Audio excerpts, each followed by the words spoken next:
Welcome back, everybody, to another deep dive.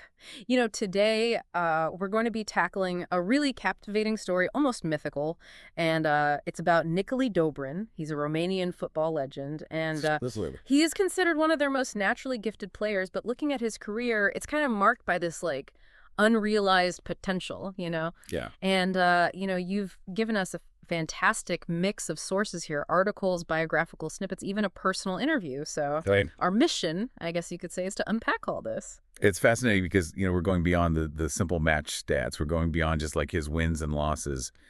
It's more like trying to understand why his talent didn't translate to global stardom. Was it circumstance? Was it personality? Was it a bit of both? Yeah. And what can we learn from his choices? Yeah, and at the heart of the mystery, I think, for a lot of people is his absence from the 1970 World Cup. Romania qualified after 32 years. I mean, this was huge hee for them.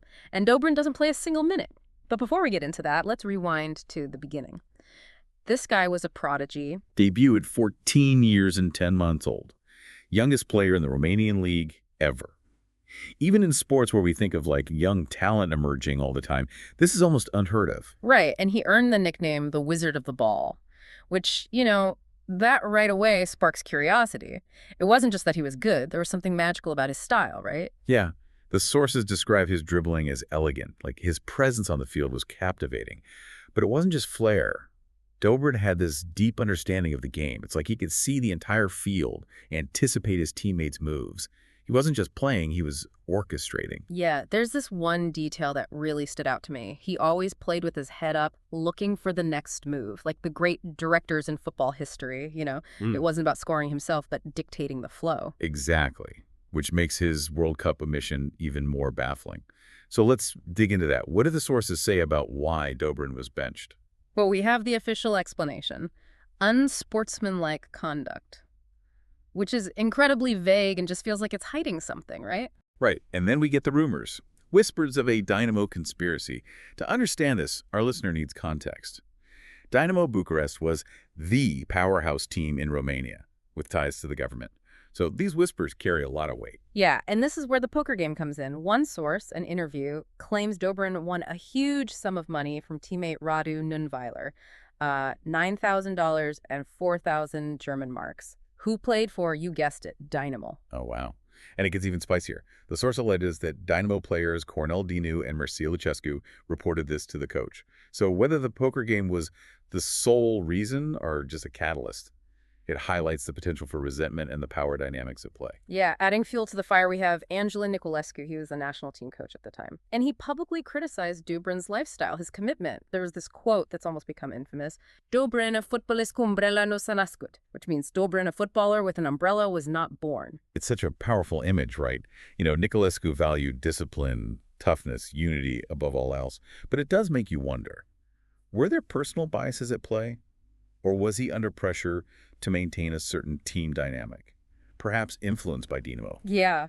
And Dobrin himself, later in life, acknowledged his struggles. There are quotes where he hints at regret at not fully capitalizing on his talent, almost implying that his choices held him back. Right. And this adds another layer to the story. It's not just these external forces, it's Dobrin's internal world. We get these glimpses of this complex individual battling his own demons, the pressure, the love for the game, and, the weight of everyone's expectations. Right. And it brings us to, arguably, the biggest what if of his career.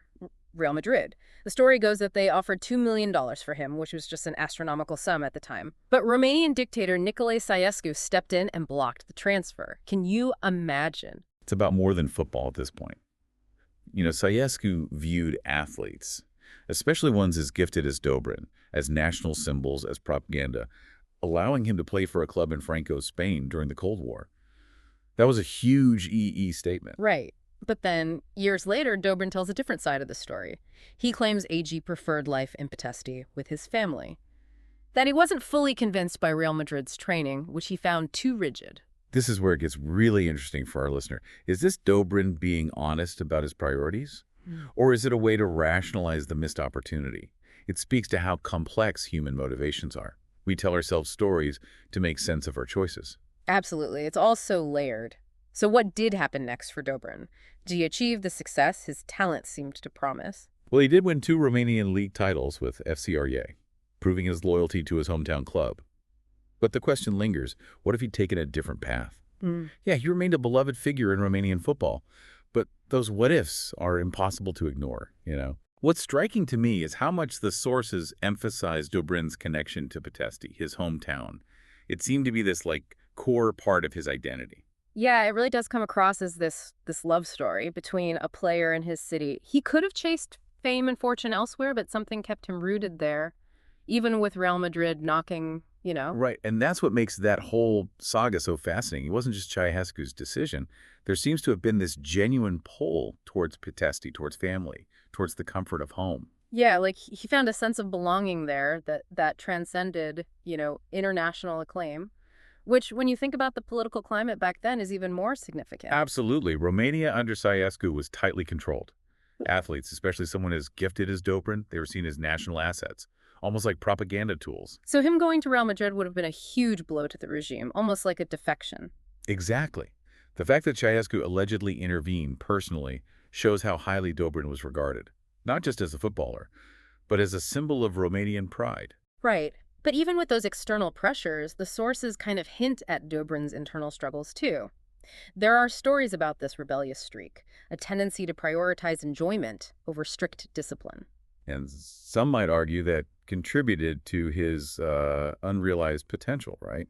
He was a player who thrived on instinct, creativity, perhaps less suited to the rigid tactical systems that were becoming popular in football at the time. There's that anecdote about his time training with Real Madrid. He reportedly found their methods too focused on drills and this kind of restrictive passing. He said it made him feel like a robot. Yeah, it's a glimpse into his mindset, right? Here he is at one of the most prestigious clubs in the world, training with the best, but it wasn't fulfilling him artistically. That makes you wonder, what if he had stayed at Real Madrid? Would he have adapted? Ugh. Or would his rebellious spirit have clashed with the system? It's a tantalizing thought. But let's shift back to his time with FC Arge. He did achieve significant success there, winning those 2 league titles. Those victories are still some of the most cherished moments in the club's history, and they cemented his status as a local hero. They called him the Prince of Travail, named after his neighborhood. So he stayed loyal to his city, his club, his fans, becoming a symbol of pride for a region often overshadowed by Bucharest. It's a pretty powerful statement. He was almost a countercultural figure in a way, rejecting the allure of the big city and the establishment to forge his own path.